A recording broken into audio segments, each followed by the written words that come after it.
जगत जीत लेंगे। और वाणी जो है वो हृदय के स्तर का परिचय कराती है। एक राज्य में राजा अपने सिपाही मंत्रियों के साथ शिकार करने गया। घने वन में चला गया, भूख प्यास से व्याकुल था। उसने अपने सिपाहियों को आदेश दिया कि थोड़ा जल लाओ पीने के लिए। सिपाही गए, ढूंढते ढूंढते एक कुआं मिला। कुएं पे एक सूरदास अंधा व्यक्ति जल भर रहा था। बोले अंधा, राजा को प्यास लगी है, जरा जल देना। बोले सिपाहियों तुमको जल नहीं मिलेगा। कई सिपाही आए, लौट गए। सेनापति स्वयं आए, उनको भी कहा सेनापति बहुत अकड़ते हो, पानी नहीं दूंगा। लौट के चला गया। राजा इतने प्यासे थे कि आए और आकर कहा सूरदास जी मुझे बहुत प्यास लगी है, थोड़ा जल पिला दीजिए। तो उस अंधे ने कहा राजन, ये राज्य आपका, ये जल आपका, ये कुआं आपका, आपको जल न पिलाऊंगा तो किसको पिलाऊंगा। तो राजा ने कहा कि आप तो अंधे हैं, आपने कैसे पहचाना कि मैं राजा हूं। और पहले आने वाले सारे सिपाही थे और एक जो आया था वो सेनापति था।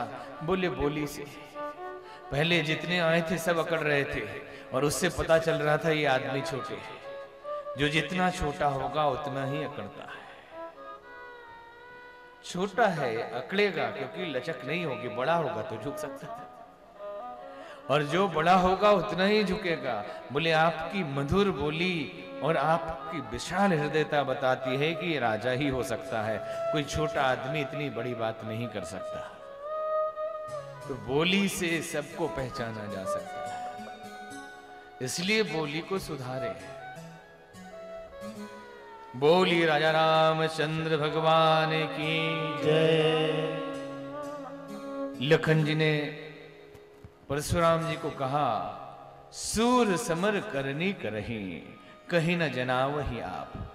जो योद्धा है, शक्तिशाली है, रणबांकुड़े है, वो सबको नहीं बोलते रहते मैं इतना बड़ा बलवान, इतना शक्तिशाली। वो तो रणभूमि में कौशल दिखाते हैं। और आप मुझे बार बार कह रहे हैं कि मार दूंगा, इतना मार दिया, ऐसा कर दिया, वैसा कर दिया, ये ठीक नहीं। एक कहानी याद आ गई विनोद की कि कई बार जो नहीं करने वाले होते हैं वो बोलते हैं कि देख लूंगा, कर लूंगा, आना मेरे मोहल्ले में, फिर बता दूंगा। दो आदमी में झगड़ा हो तो पहला जो मार दिया उसकी जीत होती है, क्योंकि पहला मार दिया उसके बाद लोग आ जाते हैं छुड़ाने वाले। छुड़ा दिया तो वो केवल चिल्लाता रहता है कि देख लूंगा, आना तुम, इसने मुझे मारा, ये मुझे जानता नहीं, अभी मैं बता दूंगा इसको, आना तुम। और वो समय गुजर जाता है और फिर कभी नहीं होता। एक परिवार ट्रेन में जा रहा था, एक आदमी आया। ट्रेन में जब भी जो लोग जाते हैं ना रिजर्वेशन बोगी में, तो कई बार दिन के समय में बिना रिजर्वेशन वाले भी चढ़ जाते हैं। बोले हम डेली पैसेंजर हैं, जाके ताश भी खेलने लगते हैं उसी में और धक्का मारने लगते। तो लोग क्या कहते हैं, 17 आदमी हैं, सब बाथरूम गए, भले कोई ना हो अकेले हो सीट पर। बोले बहुत लोग बैठे हैं, सब बाथरूम गए, आगे जाइए, आगे, जैसे भिखारी को भेजते हैं, आगे जाओ, यहां सीट खाली नहीं है। सब लोग बाथरूम गए। एक आदमी बड़ा उदंड था, आया तो उसने कहा आगे जाइए, सीट नहीं है। बोले ये क्या है? बोले बहुत लोग हैं। तो धक्का मार के बैठ गया, आएंगे तो देखा जाएगा। तुमने हमको धक्का मारा, हम देख लेंगे तुमको, तुमने हमको धक्का मारा। अगर इतना हिम्मत है तो मेरी पत्नी को मार के दिखाओ, पत्नी को छू कर दिखाओ, फिर बताता हूं। तो एक झापड़ पत्नी को मारा। बोले हमारी पत्नी को मार दिया, आने दो स्टेशन, हमको जानते नहीं, हम कौन है। बच्चे को छू के अब बताओ, फिर देखता हूं। बच्चे को भी एक तमाचा मारा।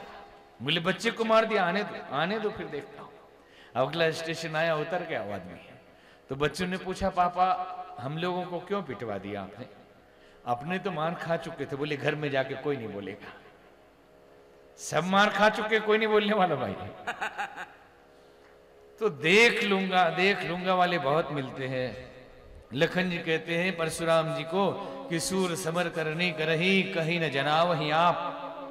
अब परशुराम जी के तो क्रोध का ठिकाना नहीं रहा, आंखें लाल हो गई, शरीर फड़कने लगा, गुस्से के मारे एकदम व्याकुल हो गए, इधर से उधर, उधर से उधर, कहने लगे अब जने दे दोष मोही लोगो, अब मुझे दोष न दे कोई भी। ये बालक अब वध करने योग्य, अब तो मारूंगा मैं इसको। अब कोई रोकेगा भी तो मैं नहीं जाऊं, कोई रोके तो मुझे, मैं रुकने वाला नहीं हूं। कई लोग कहते नहीं कि कोई रोकना नहीं, कोई है ही भी नहीं पीछे रोकने वाला।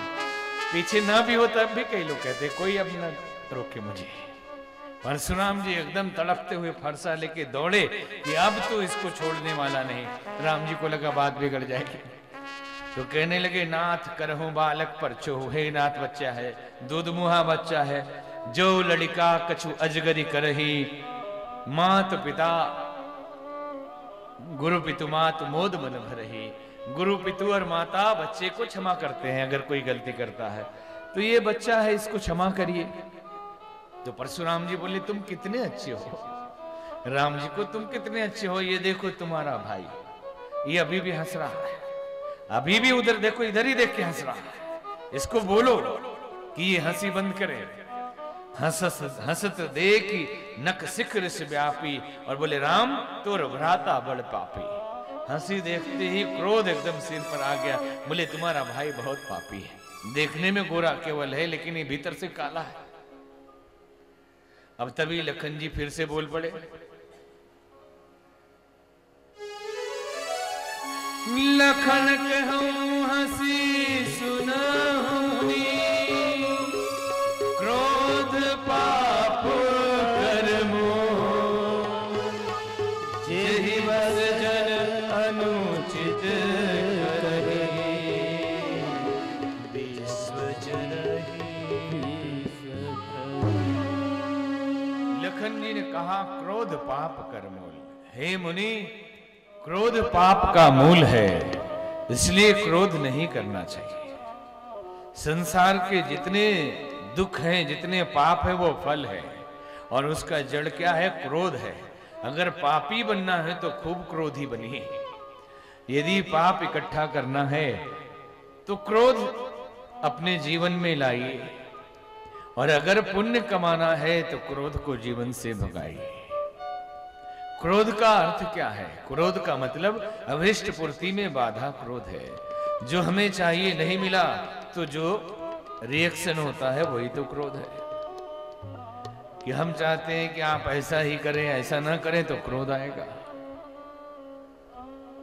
एक बड़े अमीर व्यापारी गुरु जी के पास पहुंचे, जाकर बोले बाबा बहुत क्रोध आता है, क्या करूं? बोले आपको क्रोध आता है, अच्छा तो एक काम करना, छूटने का इलाज बताता हूं। पैसा से प्रेम है आपको? बोले बहुत प्रेम है, रुपये से बड़ा प्रेम है हमारा। तो एक काम करना, घर में जाना और जब भी क्रोध आए नौकर को 100 रुपया दे देना। ये संकल्प ले लीजिए कि जब भी क्रोध आएगा तो नौकर को 100 रुपया दे दूंगा। गए अपने घर, कोई बात पे, नौकर के ही बात पे क्रोध आ गया और उन्होंने नौकर को 100 रुपया दिया। तो पूछा, नौकर से ने पूछा कि मालिक किस बात के लिए 100 रुपया दिया? तो बोले मुझे क्रोध आया इसलिए दिया, और जब जब मुझे क्रोध आएगा मैं तब तब तुम्हें 100 रुपया दूंगा। और नौकर ने सोचा कि अब तो दूसरा काम करना ठीक नहीं, मालिक के क्रोध को बढ़ाओ, जितना रुपया इकट्ठा करना है करो। काम छोड़ कभी शीशा तोड़ दे, कभी गंदा छोड़ दे, कभी मालिक को ही चिढ़ा दे, और मालिक क्रोध में आ जाए, बोले मूर्ख तुमने ऐसा किया। बोले हुजूर 100 रुपया, और क्रोध में आए तो 100 रुपया। अब जब 100 रुपया देते देते एकदम थक गए, अब कितना भी नौकर क्रोध दिलाए, बोले नहीं मौन में, क्रोध नहीं। गए गुरु जी के पास, पूछा कि क्रोध गया कि है? बोले अब तो केवल क्रोध आने के लिए होता है जब तो 100 रुपया का नोट दिखाई देता, डर बना रहता है कि जैसे क्रोधित होऊंगा कि नौकर आ रहा है उधर से 100 रुपया लेने के लिए, इसलिए अब क्रोध नहीं, मैं सब सह लूंगा, पैसा बर्बाद होते नहीं देख सकता।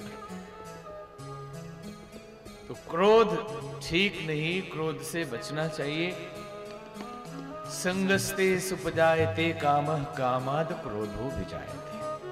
भगवान कृष्ण कहते हैं कि संग जिसका हम करते हैं उसकी कामना होती है, और कामना पूर्ति न हो तो क्रोध होता है। क्रोधाद भवति सम्मोह, सम्मोहाद स्मृति विभ्रम, स्मृति भंसात बुद्धिनाशो, बुद्धिनाशात प्रणश्यति। काम की पूर्ति न हो तो क्रोध होता है, और क्रोध के बाद मोह होता है, मोह के बाद स्मृति नष्ट हो जाती है और व्यक्ति का विवेक खो जाता है, सभी तरफ से वो नष्ट हो जाता है। और ये प्रक्रिया बहुत सूक्ष्म चलती है। तुरंत गुस्सा आया, तुरंत चाहत की नहीं पूरा हुआ, गुस्सा आया, तुरंत विवेक खोया और तुरंत आप अपने आपे से बाहर हो गए, गाली देने लगे, शीशा तोड़ दिया, ये कर दिया, वो कर दिया। और जब शांत हुए तो बोले मुझसे ऐसा हो गया, मैं तो ऐसा कभी कर ही नहीं सकता था, ये क्रोध में हो गया। सारी प्रक्रिया चली, पूरे व्यक्तित्व को खत्म कर दिया। क्रोध पाप कर मूल, छूते ही धनुष टूट गया।